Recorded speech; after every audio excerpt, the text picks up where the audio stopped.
Welcome to the May meeting of the Mountain View Computer Users Group. I'm the president, John Buno, and we're going to get started today. At the very top of our things to do today, I'd like to thank our sponsors who are helping sponsor this meeting so we can keep the cost down and keep meeting in this nice meeting room. Our first sponsor is Mia Bella Gourmet Products by none other than Carolyn McLean, our treasurer. And believe me, if you like candles and you've not tried her candles, you're missing out. They are some really nice candles. We have a new sponsor this month, or maybe not, started last month. Yes, Story Power. It is a podcast by Lucinda Sage McGordon, who just happens to be related by marriage to our Vice President Barry. If you like literature, if you like books, if you just like a really good podcast, film too? Oh, then, well, she wants to talk about the new Doctor Strange. I'll talk about that one. Subscribe to sagewoman.life. It's a really good podcast. And you can also become a patron by patreon.com. And our other sponsor happens to be JB Photo and Video, which just happens to stand for John Buno. It is my business. And I do just about any type of photography. That's why I'm limping today.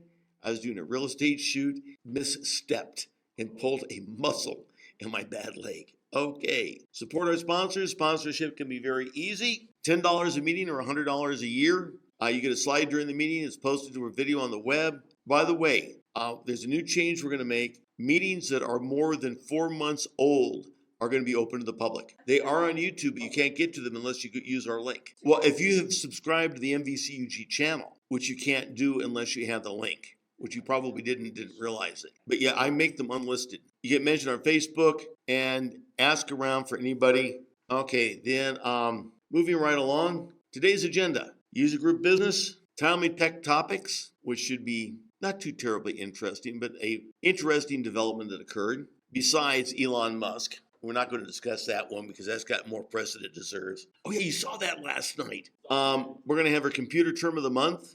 Then we're going to talk about digital photography. And this, we're going to be talking about a little bit differently today than we normally do. Because what I'm going to do is show you pre-production using the camera on your phone. And I'm going to be using the iPhone. But most of the smartphone cameras work very in a similar manner. And then I'm going to show you what editing controls do. Now, for those of you who already journeyed into the editor, you've probably seen brightness, exposure, contrast, black point, white point, highlights, shadows. And what does all that mean? Well, I'm going to show you what all that means today. And I think in a way that will start to make sense. At least I hope it does. Okay, and then we're going to have a question and answer. The network is college user. You can connect to that free of charge because we are a community college. It's one of the things that they cannot charge us for. You do not have to be a student to connect to it. Okay, MVCUG business. The officers. Well, we have me. I'm the president. We don't have any new people out there today.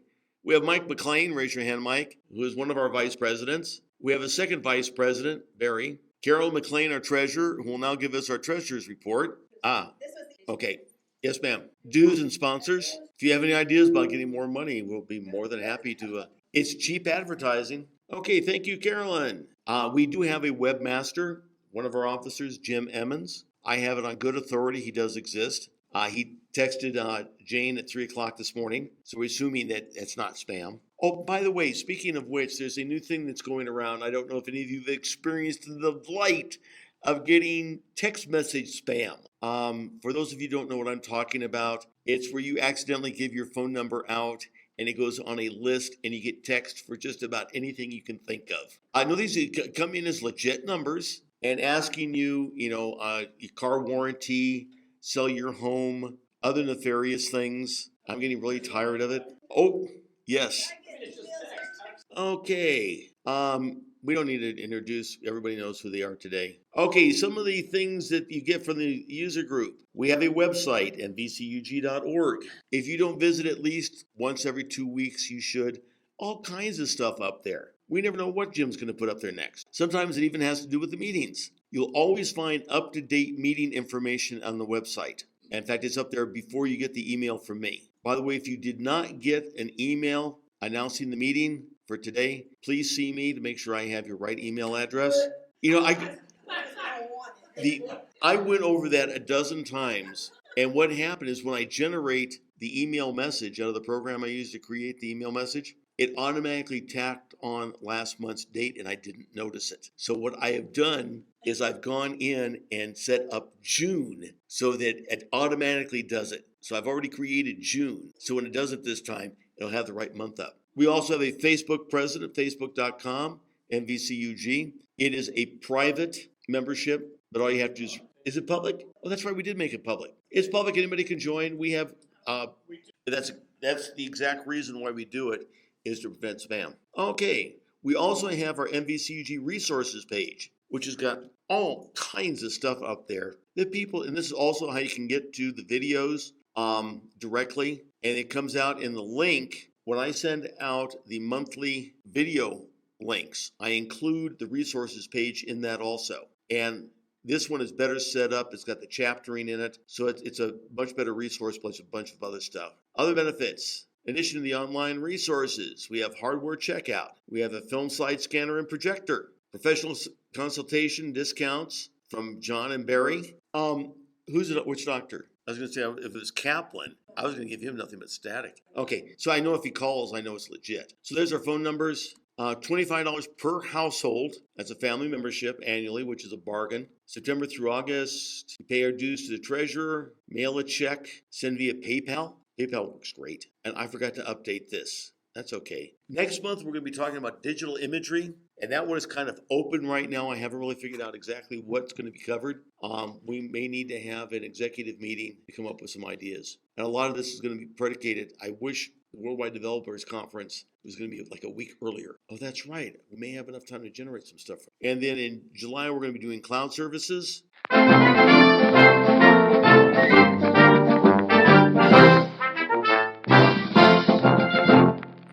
We got volume. Okay, timely tech talk. And the biggest news that we've had so far, that remember last month, or a month before last, we talked about FidoNet 2, the getting away from passwords. Well, this last month, Apple, Google, and Microsoft announced plans support, which means we're moving towards getting rid of passwords. It looks like, I would say that it's very conceivable within our lifetimes, i.e. within the next 10 years, or 5 years actually at the rate they're going, that passwords will be a thing of the past on the web. We'll start to see it. I don't remember what it stands for. But what it means is, like right now, you have to have passwords for every site you go to.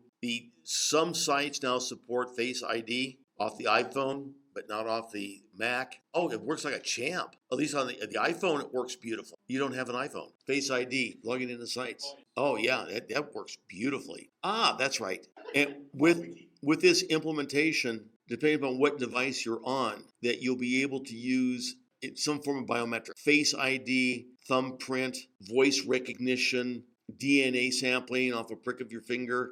Who knows? Okay. Protocol. You gotta have an underlying. Like if you're using a phone with a camera that supports facial recognition, then it'll be facial recognition. If you don't and it supports a fingerprint, then it'll be a fingerprint. Yeah, if you have a smart card, if you're a government employee and you own a smart card, then you can be able to use that. There's going to be a number of different ways depending upon your situation. Not easily. That's the same problem they ran into when the FBI tried to break into an iPhone, and it was virtually impossible. And they finally went to an Israeli company who somehow, and we still don't know exactly, even Apple isn't quite sure how they did it. They were able to break the security, but at a great cost. So, it has advantages and disadvantages, but for the most part, not being able to break into a device is good. And interestingly, one of the things you see in the movies a lot is that a guy is dead. They go and they put his finger on the phone and unlocks it. That only works if the guy has been dead for less than 1 hour, because the control on the iPhone is heat sensitive. If it does not sense a warm finger, regardless of the fingerprint, it will not activate. If it does not sense a warm finger, it has to be warm. If you're dead, there is no capacitance. It could be capacitance, I'm not sure. I thought it was heat. But what I don't understand is you can use the styluses, and the styluses work, but a dead finger won't. Interesting. That's right, you can't unlock it with a stylus. Okay, questions. Do we have any questions on the group? Not computers, but on the group. Okay, then let's move right along. It's posted under my account. Okay, and the reason for that is, and I don't know if this is still a true statement, but at one time you could not exceed 15 minutes unless you had a premium account. And get the premium account is to have to do a lot of small postings, and then they would finally open it up for you. I don't know if that restriction is still there. I need to investigate that and move it over to an MVCUG account. But yeah, it's being posted under mine. But there is an MVCUG channel that I've created that you can subscribe to and get all the postings. And there's a lot of people who do that. I was really surprised how many people subscribe to that. Okay, moving right along. I've got some great tips for today. First tip, how many of you receive junk mail? In fact, how many don't? I started getting, I have no idea where they got. Well, I'm going to show you how to solve that problem and find out where it's coming from. No, I can't solve that. But find out where it's coming from, and then you go back to the person that sold your name and you raise holy hell with them. What you do, when you subscribe, there is I won't call it a flaw, but there is a little known of the SMTP address scheme, and that's the plus sign. If you use the plus sign in an email address, anything after the plus sign is ignored as being part of the address. So my address is john@buno.us. If I do johnplus@buno.us, it will be delivered to my email address. And then, okay, it gets even better. So now I have, let's say that I go up to the Republican Party and they want my email address. I put in John plus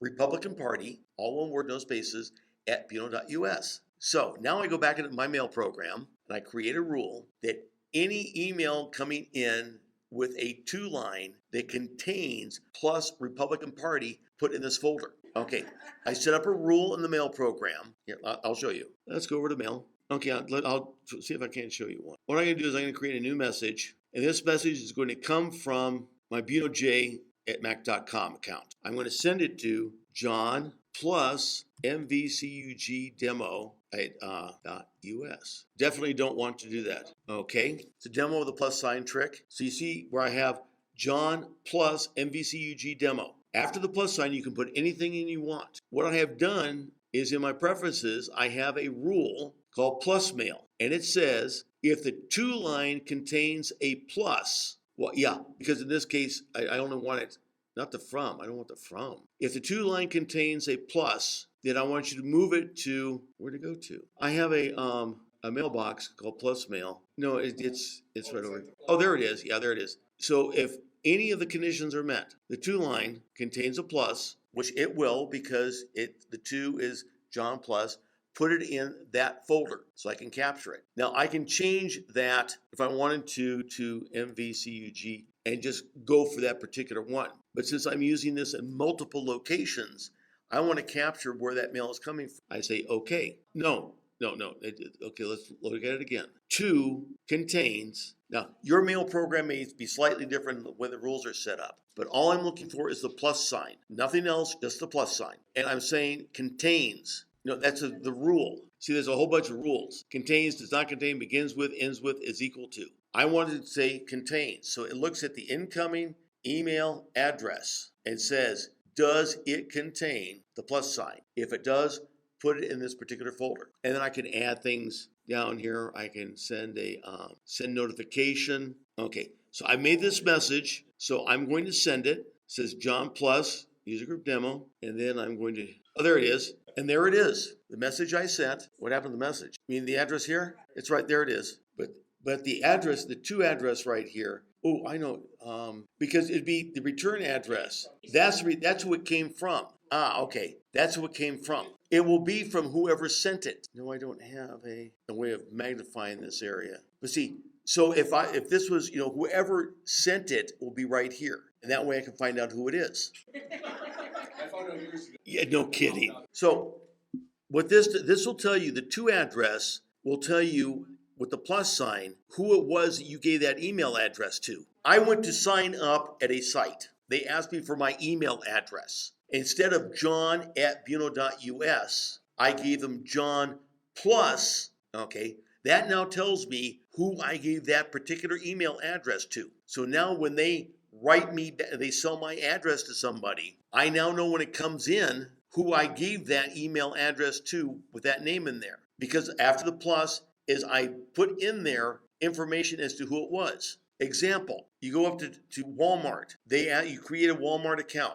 You have to give an email address. I enter John plus Walmart at Buno.us. A month later, I start getting in emails from a tire company, Big O Tire. They've addressed that message to John plus Walmart at Buno.us. It's, aha, Walmart sold my email address to them. So now I can call up Walmart and scream bloody murder saying, you don't have that right. There was nothing on your consent form that said, I am giving you the right to sell my email address. Yes, but the way to get around that is Apple has the hide email address now, which works like a champ, so you don't get the true email address.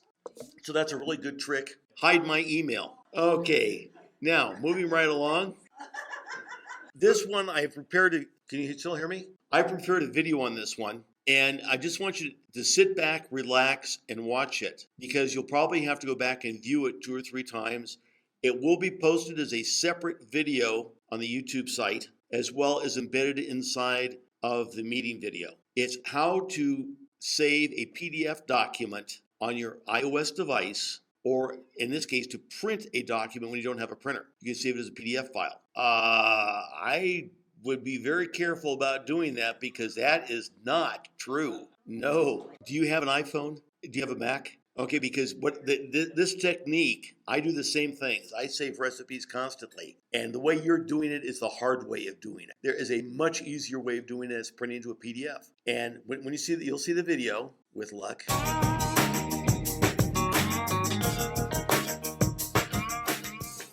To demonstrate printing a PDF file from iOS, we're going to select an email message and then click the arrow down at the bottom of the screen. This will bring up a mail menu and scroll down to the print icon. This will bring up the message to be printed. At the bottom of the screen, you'll see icons of the document to be printed. Double click on those and it'll open up the document. And then at the bottom of the screen, you'll see share icon. In this case, we are going to send the PDF documents to Notes. So select Notes, select a new note after giving the note a title, click on Save, and the document is saved to our Notes. So let's go check Notes and find out if it's there.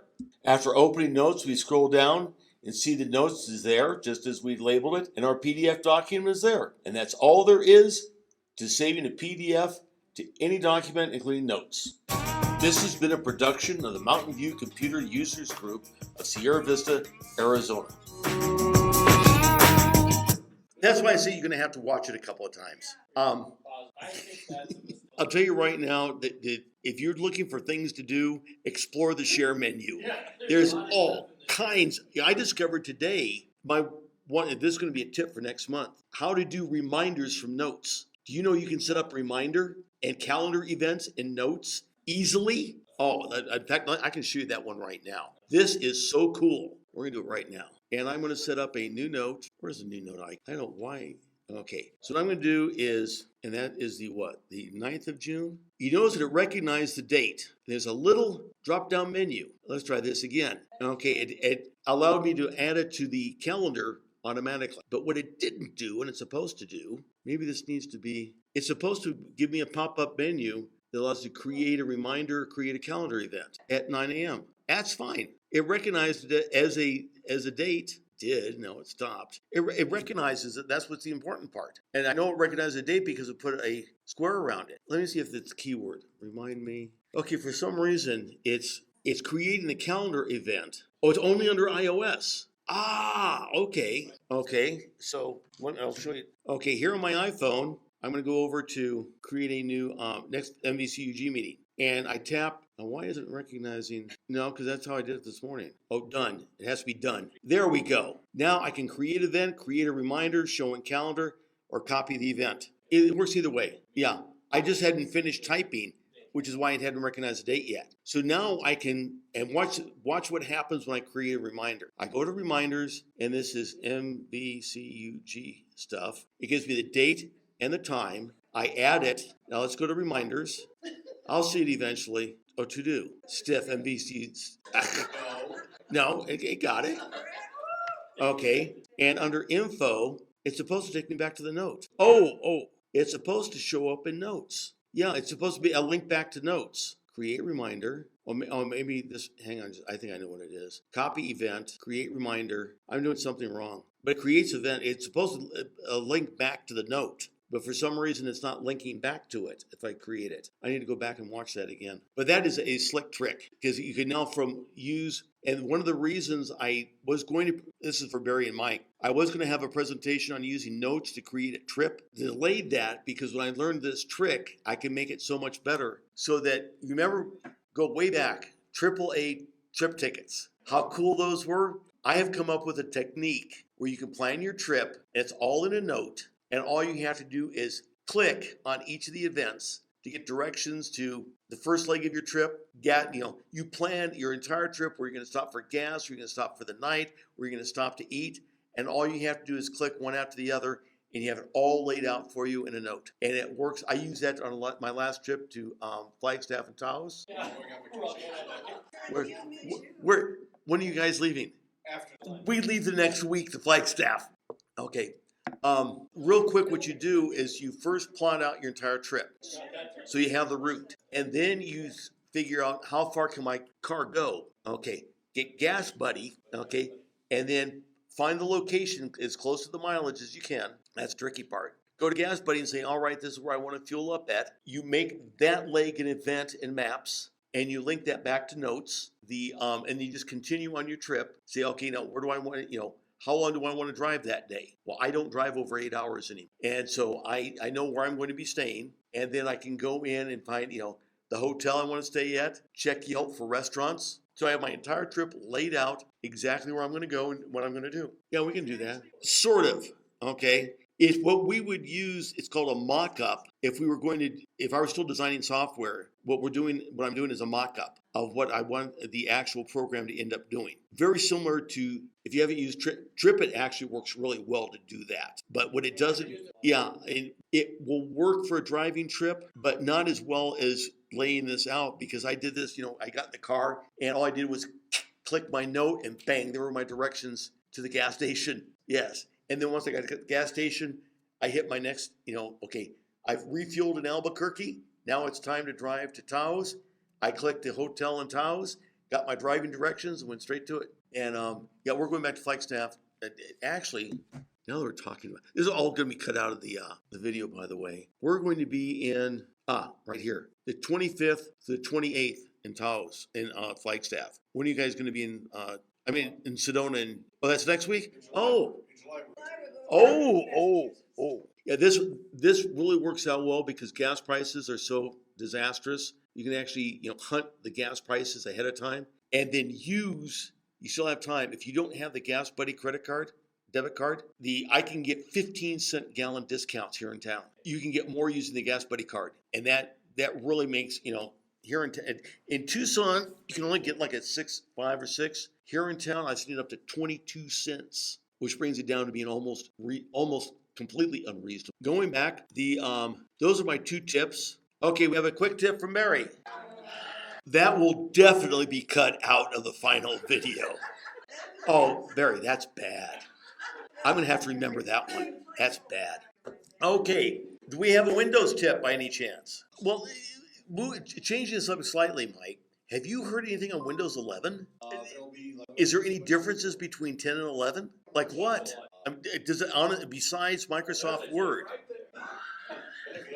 Oh, I have another tip. This is for everybody. If you have an ISP and your email with them stops working all of a sudden, and this is on Mac or Windows, ISP, Internet Service Provider, there is I won't call it a bug, but for those ISPs that are using Microsoft Exchange email server to provide their email system, which a lot of them are doing now, if it was working and stopped working, you need to go back in and reestablish. That's what happened with me, okay, by Buno.us. Been working just fine for years now. All of a sudden, last week, it stopped working on all devices. Nothing worked. I kept getting the message, password not valid. I knew that the ISP I was using, GoDaddy, was using Microsoft Office because they gave it free, which almost makes it worthwhile. Yeah, I found out I have a free account in Microsoft Office. It comes with my GoDaddy account. Called them up and they said, oh, what you need to do is delete the account,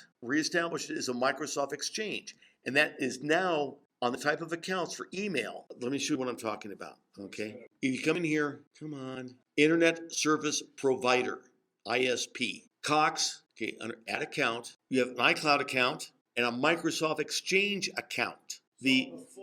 Yes, okay, and configure it manually. Now there is that option, and that option is on Windows 10 also. No, AOL is still a big email provider. That's all that they do. But once you reestablish the account, so if you run into that problem where your email stops working, just be aware that this may be the problem, and it's very easy to fix. Just give your internet service provider a call, and they'll walk you through the steps. I ran into this, and now, what's interesting, I've reported this as a bug to Apple. When I reconfigure it, it's supposed to triple down to all the devices. I had to go to each individual device, remove it, and reestablish it. And that was a pain. I don't believe that of Apple saying that. I haven't run into that issue. Yes, and sleep ones. Yeah, at 12 hours. It's the easiest way of doing it. Okay, do we have any questions? Of course, Bonnie. No.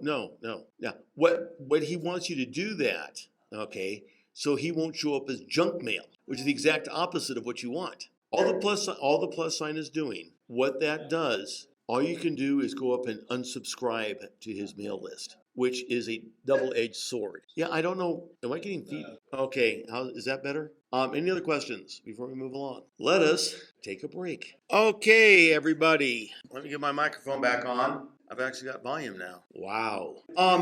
Before we get started with the computer lexicon of the month, I want to demonstrate something to you all that we've been talking about that I think some of you will find of great interest. There we go. Okay. Now, what I'm going to do, I'm going to have everybody's attention. Okay.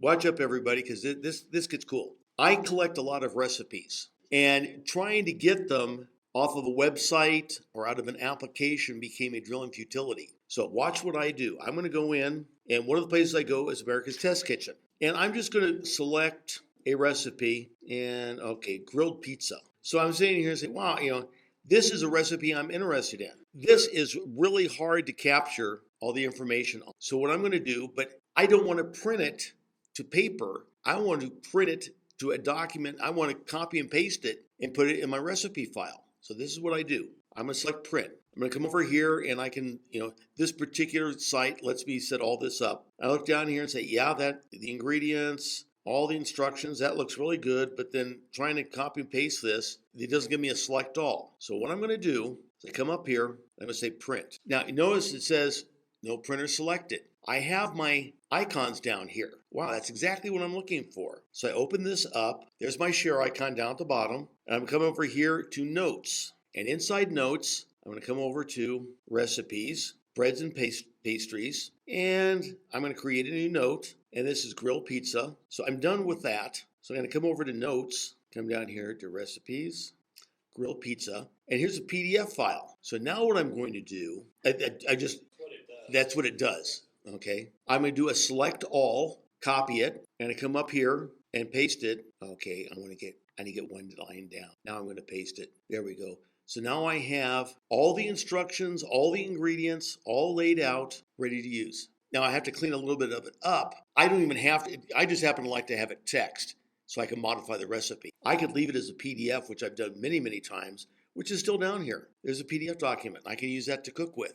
Because I have a stand where I put my iPhone or iPad right next to me in the kitchen and use it. Absolutely. You have to have a printer that supports AirPrint. And rather than doing that, I just use the PDF files because I don't like to use paper anymore. And I've got my iPad, is the same size as printed sheets. And so that is what I use the PDF for. So I have all my recipes, and you can see, we can go back here to, these are all my subfolders. Not really. Baking is not my thing. Yeah, that's true, and I really don't know why. I got all kinds of stuff. But that's all. I can go to any site, any application that has a print function. I can grab it in a format that looks good and be able to drop it in so I have it available to me. Okay, now if we're in, what she's talking about is we're going to go over here it's the same on Windows and Mac, go down to print, and right here there is a PDF, and I have an option to save as a PDF and a whole bunch of other ones. I can automatically save to web, send an email automatically. And this menu varies from application to application. So you can save as a PDF from within Windows, from within Mac OS, or from within iOS. Yes, on the desktop for both Windows and Mac, it's a lot easier. They buried it on iOS. As a matter of fact, I found out about it by accident. I was watching a YouTube video on something completely unrelated, and he said, "Oh yeah, if you need to print PDF, you do this." I said, "Huh?" That's like the share menu. There is. Oh, now I remember. Now I remember. Barry, you're gonna love this one. I just remembered how to do it. Okay, we're gonna go back up here. Okay, we're gonna go into notes again. XMVCG meeting. You go up under the 3 ellipse down to send a copy, and you send a copy to reminders. And that's where it gets added. Now if I go over to reminders, there it is with the note link. And if I press on the notes icon, it takes me directly to notes. That's what I was forgetting to do. You have to share it. And what I'm going to do is prepare a much more extensive demonstration of notes, calendars, events, and how all that works, because that right there gives you almost a complete project management capability. You can create, your to-do lists, like for a trip. Your to-do list, your stopping, link it to your calendar. You can link it. Oh yeah. Every time we go to see Alexandra, I create a list of things to take to Alexandra and things to bring home. And I have it on my list. I say, okay, I remember to do that. Remember to do that. Because we end up bringing back almost as much as we take down. Yes, absolutely. Absolutely. I do that. I know Barry does that. And especially the older you're getting, the more important that becomes. Because, you wake up in the morning in the hotel and say, where am I? I check my phone and say, oh, that's right. Oh, absolutely. Oh, absolutely. Let me show you. Okay. Now, do you want this in reminders? Okay. Yeah, we'll get to it eventually. Okay, come into notes, and I'm going to create a new note. Okay, suitcase. Now come back up to suitcase 1. Come over. Okay, we're going to do it the other way. Okay, we're going to do it this way. Now, you see, I want way too much time on my hands. I go exploring all the menus now. If you're in reminders, you have to go over to the information button and come down and subtasks. Add a reminder. So now you have a subtask under your task, and then you can add more to down that. And what I do is I have a shopping list, and under the shopping list, I have main categories of places I shop. And under that, I have things I'm going to buy. Because like right now at Costco, I need to get medium grain. Has anybody noticed how hard it is to get medium grain rice right now? Rice, just ordinary medium grain rice. Yeah, you can get the basmati, the Indian, and the short grain for sushi, but just regular medium grain Calrose rice. The Mediterranean market's up in Tucson. The one on Speedway's got orzo. An excellent selection of it. But so that's how you can do the indentation, both in reminders and in notes, which means you probably won't see Carolyn now for weeks. You can also click and drag. I've had difficulty doing that. Okay, now let's go on. We're going to do, boy, I'm running out of power. Barry, do you have a C to C, A to C? Wow, okay. Digital photography. This is just a definition of digital photography. Basically, digital photography is where we substitute bits of information for negative emulsion. Now, one thing to remember, if this is meaningful to you, remember it. If it's not meaningful to you, forget it. Digital photography is slide photography. It is not negative photography. Now, if that lights a bulb, great. If it doesn't, don't worry about it. For photographers, that is very meaningful, saying, okay. Negative photography, you expose for the shadows. In slide photography, you expose for the highlights. That's the difference. So if that meant sense to you, so let's move right along. Digital photography. First thing I'm going to do is show you, using a digital camera, how you can change things and what they mean and why they're important. So we're going to go in here, and it is so great when they allowed you to get to the laptop so easily. I'm going to select my camera over here. Now, let's take a look at some of the things we have on the camera available to us. You can see right down at can you see the cursor? These are the different types of cameras I have available to me. I have a panoramic camera, a portrait camera, photo camera, a video camera, a slow motion camera, and a time-lapse camera. Now, today we're going to do nothing more than discuss Each one of those entries can be a separate meeting. How many of you know how to use the panorama feature on your phone?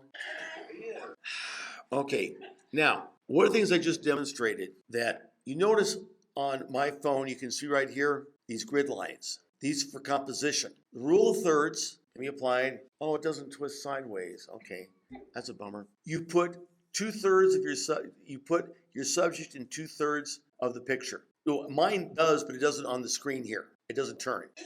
Okay, so I'm going to leave it in this format. No, what that does is switches the cameras to the front and back camera. Click here, it just changes the camera. These are composition bars to help you compose. The biggest problem I see in beginning photographers is their inability to compose. They don't you can't identify a subject. On the latest release of iOS 15, it's supposed to be on by default. You have to turn it off now. That was my understanding. So what you do is the first thing you do is you find out what your subject is. Well, my subject is Barry. Notice that Barry is only filling one square. So what I'm going to do is I'm either going to walk closer to him or I'm going to increase the size by using the pinch method, and that's using your 2 fingers and pinching out until he fills up. Rule 1 of photography, know what you're taking a picture of. You may laugh that when you talk to people or when you take a look at people's photographs, you'll see stuff like that. Well, what's that a picture of? I don't really know what that I can understand. That is a picture of a person. That's rule 1. Now, along in here, we have this big white button. That is our shutter release. In order to take a picture, you have to click that button. Or on many cameras, you have the little tab on the side. Does the same thing. Oh, I get the wrong one? Let's recompose it. Something else I have up here. You see this little square right in here? That little square is very important. That little square says what to focus on. Most cameras today have, that's also the focal point. That is a focal point. No, by default it is. It is recognizing an entity. Okay, in most cases it's people. Now, if I wanted to focus on something different, let's say that I wanted to focus on the gentleman in the back instead of Barry, I just click that square and the focus changes. Barry is now out of focus. Now, the other thing is you see how it has changed? You see that little, if I go up or down, I can change the exposure, which is not, no. Okay, there we go. I have to go above it. We're gonna go back to Barry since he's close by and bring the line up, and then I go above. When I go above the sun, it makes the picture lighter. I go below it, it makes it darker. That is one way to control exposure. To me, that is the hard way of doing it. Because when I bring up now, you see down here, this is a options bar. Live photo, which is unique to the iPhone. My aspect ratio. I can change my aspect ratio to square, 16:9, which is video, 4:3, which is your standard portrait video. To get that menu right up here, you see this little up and down arrow? That's how I get it on the iPhone. See the plus minus? The plus minus allows me to change my exposure. Your phone may be different, but it has the same capability. The menu item will be a plus minus sign. That's exposure control. And this allows me to vary the exposure, yes, with my finger. I'm tapping this icon right here, I'm tapping that, and that brings up that so I can change the exposure. So if the automatic exposure from the camera is off, I can go in and override that. And I also have a time delay, so I can set my phone up on a tripod and get in the picture myself. Or if I'm photographing something where I don't want to be around for it, or I want to control it with my Apple Watch. And this is a special, this one I just hit, this one right there is a special effects. I don't use these at all. I would rather have a good original, and then in post-production, I go in and muck with it. Now, another option you need to be is, and I don't know why this keeps doing that. Many phones today have, up here in the upper right-hand corner of the iPhone, the ability to choose or not to choose RAW. Now, what does RAW mean? RAW is an uncompressed file format that professionals use because it gives us greater control over the image. If I don't select RAW with the bar through it, that means I'll be shooting in, which is a compressed. Here's the rule of thumb. If you understood what I just said, use RAW. If you don't have the foggiest idea what I'm talking about, use JPEG. For 90% of you, that's RAW format. HEIC is a RAW format. Because if you don't click, oh yeah, that's right, HEIC is replacing JPEG, yeah. But RAW allows you to go back in and make a lot of changes as if you were on the camera. So if you like white balance, exposure control, as much greater latitude. If you're just a regular photographer, don't select RAW. Keep it just like that with a bar through it. The one next to it, this one right here, is live. What is live? Live is a short video. So you take a picture, generally with motion in it. Now, how many of you have seen Harry Potter and you saw the newspapers with the moving images in them? That's a live photo. It gives you a very short burst. And what it allows you to do is if you've got a subject that is moving, it will take it as long as the subject is moving and allow you to go through and select the right picture. It works great on little kids. It does not work great on old people like us because we don't move. We're like turtles. With that being the case, did you go to sleep? Those are the controls. So that's raw. The other one's over here is flash on and off. Generally speaking, you want to have flash off unless you're indoors, or I just leave it alone because it rarely uses it. Okay, you have down here, when I did select the flash, you have flash auto on all the time or off all the time. I just leave it on auto. Okay, this next little button, this is a feature unique to the iPhone. I don't know of any other phone that supports this. This is low light, long exposure. Oh, you do now. Generally, I leave this on auto unless I am taking night shots. What this allows you to do is to hand hold long exposures up to 30 seconds. So you can go through and take a picture, and I get a perfectly exposed picture indoors. I have shot in almost the dark of night, 30-second exposures, and they've come out beautiful. No movement at all. I know, Barry, you've experienced the same thing, right? It's just incredible what you can do with it. What exposure? It works. The problem is the moon is very, very bright normally. And so I would start off with auto and take the first picture and see how overexposed the moon is, and then drop down the exposure from there. You may not be able to get close enough, which is a real problem. And he is hand holding this. This is one with, not with a tripod. But see, one of the biggest problem you have in photographing the moon is the fact the moon is so bright. Oh, here's an interesting bit of trivia for you. We've all heard that the moon is made of green cheese. Green cheese. Do you know why they say the moon is made of green cheese? Green cheese is unaged cheese, which is white. They're not referring to cheese which is green, but to a green cheese, which is pure white cheese before it's been aged. Yeah, that is why they say the moon is made of green cheese. It's something. We've lived good lives. Now I understand. But I never was a bully in third grade. I shouldn't be having this. Okay, moving right along. Let's go again.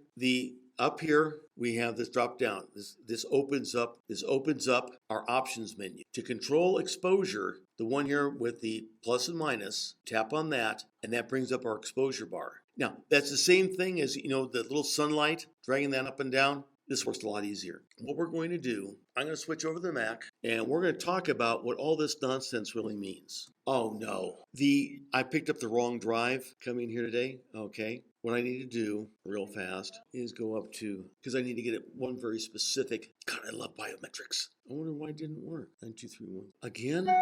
Yeah, thanks, Barry. There it is. Okay, now what I'm going to show you right now is what happens when you change things like exposure, brilliance. We have your primary colors, your secondary colors, red, blue, green, cyan, magenta, cyan, yellow, and magenta. These are the complements of each other. This is our grayscale. I am using 10 units of gray because the computer uses 256 shades of gray normal. Your photographic image contains, for each color in black and white, 256 grades for each dot. That's how it generates color and saturation. Let's go into edit and see what happens. We talked about exposure. Now, if we increase exposure, look what's happening to the whites. The whites get whiter. So the more I increase the exposure, the more I'm going to gain. In the opposite direction, if I decrease the exposure, I lose whites and gain blacks. Highlights. Now, highlights refer to the bright areas of the image. So if I increase highlights, watch what happens. My grays here, lighter and lighter and lighter and lighter. If I decrease highlights, my grays get darker and darker and darker. Except for one, my pure white doesn't change. My other grades change. What happens with pure white when you start dropping highlights is it becomes matted and you lose the imagery because it is blown out. Information left there. When you have an image which is very bright, by reducing the highlights, you can bring back a lot of the detail that you've lost to a point. Anything which is way over here on the far right of white, you're never going to be able to recover that. Anything below that, there's still detail. If we do in shadows, now watch what happens when I start increasing the shadows. Look at my grays down at the far end. My grays keep getting brighter and brighter and brighter, except for my pure black. Pure black, there's no detail left. That doesn't get it. But all the other shadow areas, so this way, it's called opening up the shadows. I can make the shadows brighter without affecting the highlights. Exposure affects both. Now watch brilliance. If I increase brilliance, it is like I'm affecting both the highlight and shadow simultaneously in the opposite direction. So brilliance is almost like contrast, but not quite as disastrous. But brilliance, well, let me show you what contrast actually does, okay? Highlight your whites, either brilliant or subdued. Shadow affects your darks, except it doesn't affect either one of them. Now, let's talk about contrast. Watch what happens when I increase contrast. When I increase contrast, I start to lose whites and blacks. Notice that I now have more black. My shadow, see, this is 100%, 90%, 80, 70, 60, 50% neutral gray. So I start losing my whites and blacks and the image becomes compressed. The exact opposite direction, exact opposite happens. Notice that my black is getting lighter to the point where I come all the way down, it starts to become gray. Brightness just makes everything brighter or everything darker. The ones that I routinely use are exposure, highlights, shadows, and one other called black point. And black point allows me to shift the point of black up and down the scale. So I can lighten,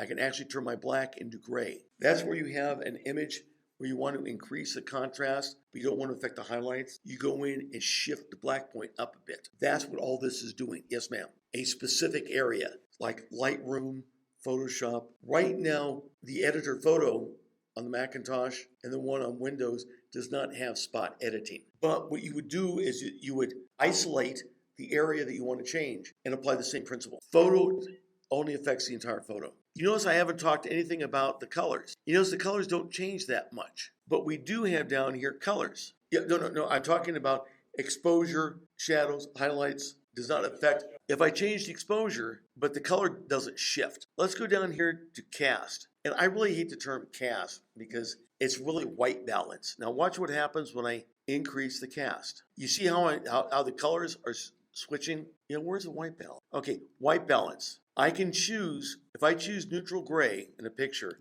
they'll bring all the colors correctly. And I can change, make the image warmer. You see how or cooler. When you're indoors and you're under fluorescent lights, you need to add blue to it to bring it back to its natural state. Or if you're like at a sunset and it's really golden, you add blue. Or if you're shooting indoors and you want to make a room look really cozy, you add yellow to it. We can set it automatically by choosing. What I'm going to do is, I just told the program, I said, make, blue, neutral gray. So it shifts everything over. Now I'm going to come back and say, all right, this is neutral gray right here. So it all goes back. So whatever I choose, I can tell it, choose this color to make it neutral gray. Notice what happens when it's just everything. Real world example. I have shot a portrait. It's under some very unusual lighting conditions. I've got a lot of blues. So I have the model hold up a neutral gray card. And I just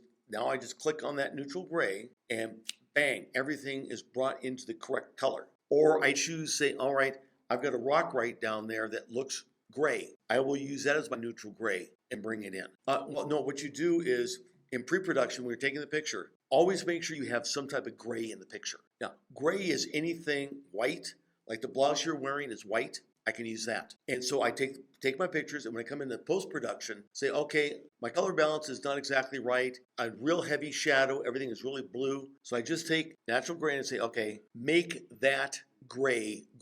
So it'll shift all the colors over to make whatever you tell it to make it gray. Everybody follow me on that? And what I'm doing is showing you what these tools do. 90% of the time, you won't have the problem because in most cases, the camera automatically fixes it for you. There's that 10% of the time in which it doesn't work or the camera gets fooled or what the camera picked up is not what you want. Let's say you're out shooting in heavy overcast. Well, unless you tell the camera that you're in heavy overcast, the auto white balance may not recognize it as overcast. So your subject, your people, are going to be blue. Many cameras have the ability to change white balance. And that's what white balance is. If your camera's got a white balance setting, that's what it does. If your camera does not, that means it has an auto white balance, which works about 50% of the time. You'll find out most professional photographers do not use auto white balance. Is so poor. Occasionally I have used it. Where it really gets messed up is fluorescent lights. Yes, snow is a good example. Sand shifts to the yellow, way over to the yellow. What you do, see, if I had my photos, I would have, yes, that was my plan. Yeah, I know it. It just, okay. Here's a prime example, okay? This is not right.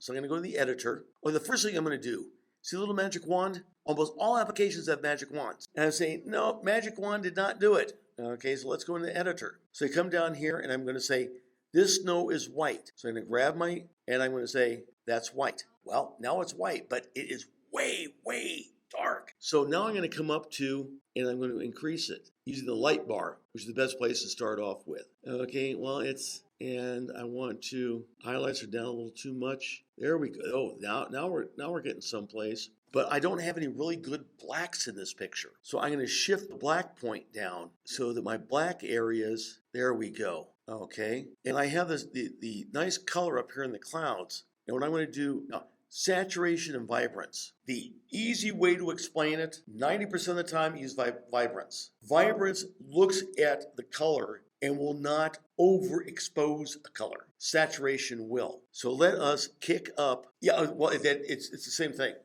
It won't oversaturate the colors because in the case of it's reds, that if you saturation, yeah. So I am increasing, and I'm going to actually boost up the contrast a bit too. Drop down that. No, that's not noise.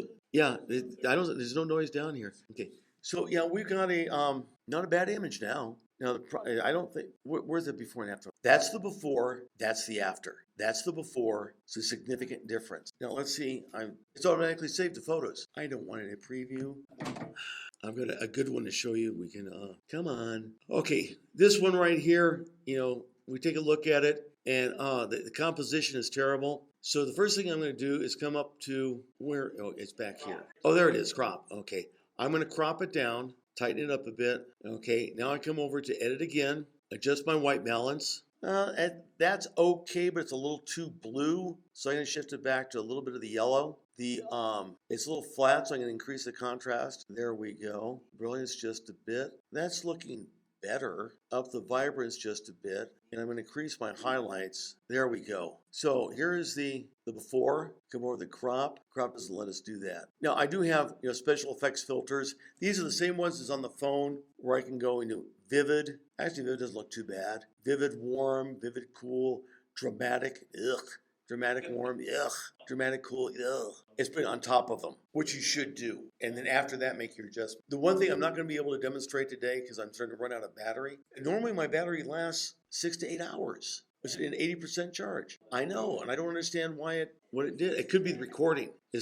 Yeah, I rarely use these, but they're there. Go back to the original. Now, one of the things that the part 2 of this we'll have someday is now that you understand how basic photography works, some really neat things you can do. Old photos, black and white photos. You can today easily colorize them. If you have an iPhone, and I believe Android supports this also, you can scan in slides and photos easily. Ones that are black and white, you can colorize. And there's applications that do this for you, that do a surprisingly good job. For those of us who use Photoshop, the new neural filters for colorizing, I can go in and control the color and take old black and white photos and colorize them exactly the way it was that I remember them. And it's just remarkable what you can do today that 5 years ago we couldn't even think of. They have made a lot of progress in what you can do with restoration, colorizing. So this is the basic editing procedures. So now you should know what exposure does, brilliance, contrast, shadow, highlight. And basically now that you understand that they're there and for you to use, go in and play with them until you get the image that you're looking for. Step 1 is crop. Step 2 is white balance. Step 3 is exposure. Step 4 is color. Generally speaking, you never have to get to the 4th step. But that's how I edit. That's my workflow. White balance, Because if you don't have a good white balance, you just might as well kiss off all the rest because it won't be right. The Magic One and I have a love-hate relationship. When it works beautifully. When it doesn't work, it doesn't do a thing. It's getting better. The more advanced we get into AI, artificial intelligence, which is what this is using, in some of the more advanced programs, what it does is it takes your scene and goes and compares it to millions of other scenes like that. And it says, all right, in order to... In this video, what I'm going to do is show you how editors work on your photographs. And rather than use an actual photograph, what I want to do is show you what the tools do so you can see it directly. Now I've created this image right here. This is a color bar of red, blue, green, and their opposites, cyan, yellow, and magenta. And this is how the computer actually sees color in red, blue, and green, and then we make up the opposites. And then we have the grayscale right here, and we're going to use this to show what changes to exposure, highlighting, and all those lighting tools, how they work. And this scale goes from black to white.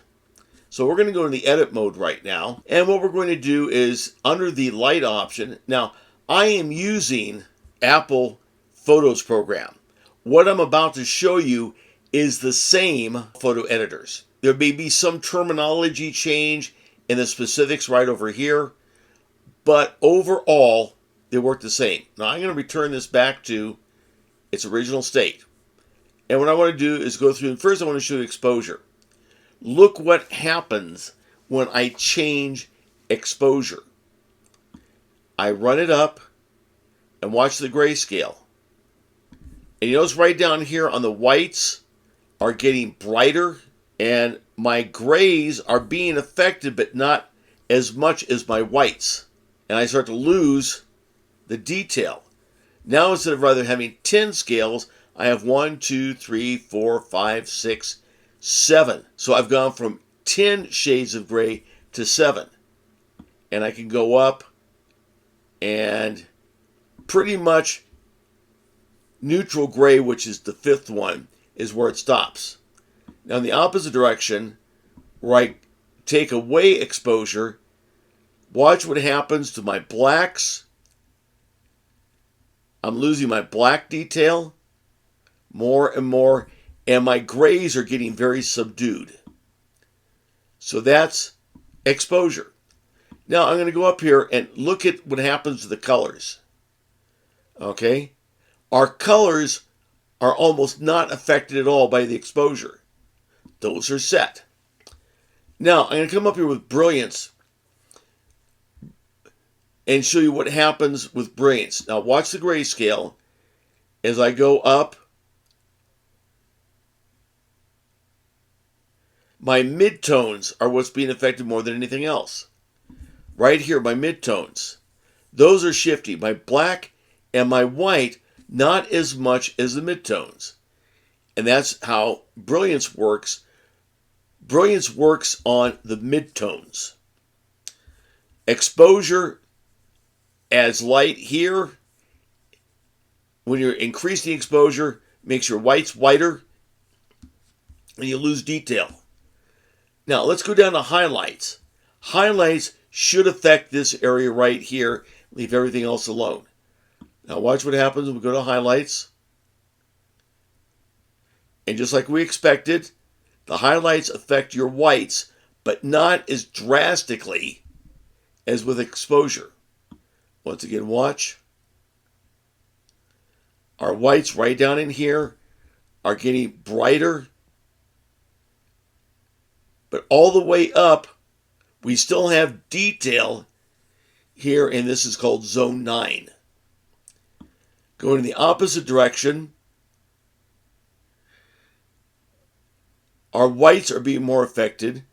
Now, our blacks are too, to some extent, but more here in the whites being subdued. And our white background is being affected. Take a look at the white background. That's where you see it the most. The white background is shifting to gray. Now, the shadow area should affect this region right in here. So we increase, and our dark grays are getting lighter. Our whites are not being affected. Our black is not being affected at all. And going decrease in shadow, we lose detail in our grays area. Now, brightness affects, watch what happens. Overall, everything is evenly shifted in one direction or the other. Contrast, what's going to happen in contrast is at the two extremes, we're going to start losing detail.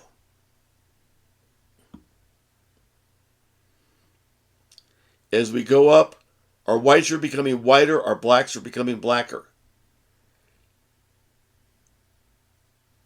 And then in the opposite direction, our blacks are becoming gray and our whites are becoming gray. Now, black point, and in many programs you have a white point also, that this increases your black area. So if you have a picture that doesn't have, real strong blacks, you'd use this to increase the blacks without affecting any of the other grays. It shifts the black point. And the opposite, it moves it. And notice for the first time, our black point is actually changing.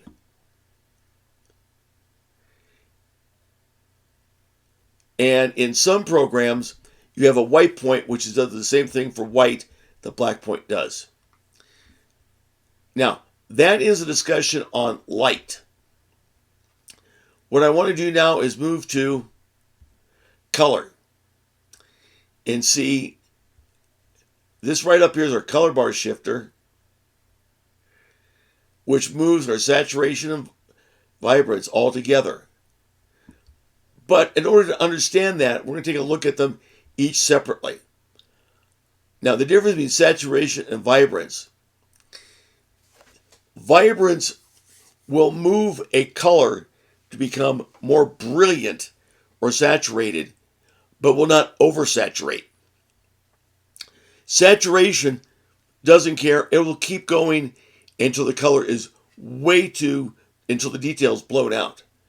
Now watch what happens on the colors when I increase saturation. They become more and more brilliant.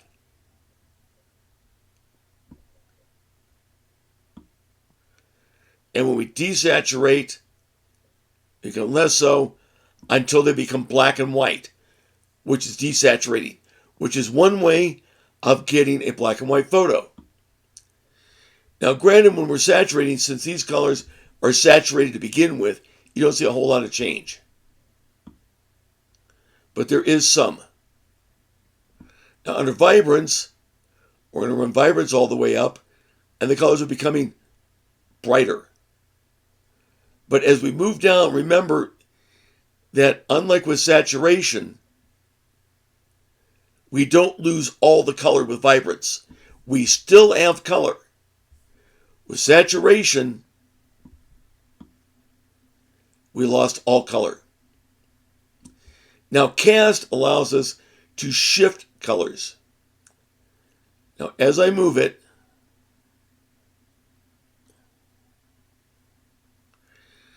you can see how the colors are shifting slightly. This is something like a very low-key vibrance. Now with that, down here in our white balance, notice we have three options: neutral gray, skin tone, and temperature tint. Neutral gray is this right here. So if I want to make the photo perfectly corrected, I find an area which is neutral gray. Now, all photos will have neutral gray, but as you go and select it, like if I say, make this neutral gray, look what it does to the colors. Or this neutral gray. But if I go back and click on neutral gray, it returns it to what we consider to be normal. Skin tone says take what you think to be a skin tone, and I'm going to come in here and just check that, saying this right here is a skin tone, and I can warm up the skin tone, which you can't see real well here. We'll take a look at that on a portrait, but that's for skin tone, to make the skin tones correct. Temperature tint, I can shift the temperature to add more yellow, more blue. I can have more magenta or more green. And those are the only ones we're going to look at right now. But what I'm going to do is bring up a photograph and take a look at what it looks like with the photograph. Okay, here's a picture that I took at Walt Disney World at the Star Wars park. And you can see that we got some real problems here. That there's an overall blue cast to it. It's underexposed. So we're going to go to the edit right now. And the first thing you do, and I'll have these put right over here, is cropping. Well, the cropping on this is pretty good. So the next thing I'm going to do is fix white balance. Now, right now, it's set for iOS white balance. And it's even added a whole bunch of yellow. But I want to go in and use raise skin tone. Look at the difference. This is the before, and this is the after. The skin tones are now correct. And I just want to boost up, add just a little bit more yellow in. To me, that looks a lot natural. Now I'm going to come up to light, and the overall image is underexposed. So I'm going to add a little bit of light. And then my black areas down here are not quite dark enough. So I'm going to boost up the black point. This adds a little bit of contrast. And I want to boost up the highlights because they're a little dull. So that's what I was able to do with just minimal effort. I fixed the highlights, the exposure, the black point. I fixed the color balance. So we've gone from a lackluster picture to that. And that's a much better looking picture. Now I'm going to take another one, this one right here. This one is flat. Well, the first thing you can do is this magic wand right here is auto enhance. Let's try auto enhance. Didn't do what we wanted to do, so let's go into the edit.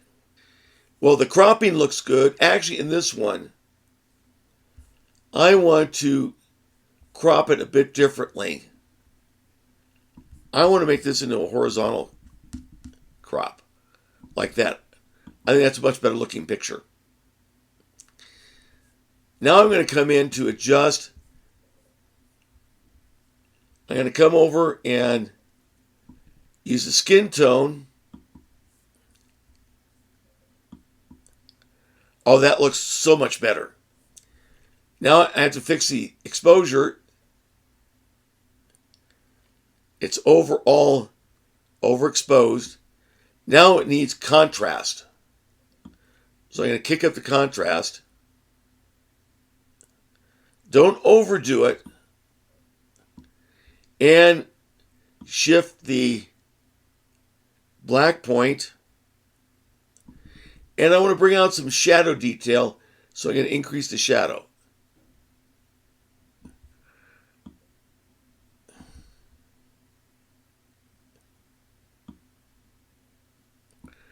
And there we go. Now we have a really nice picture.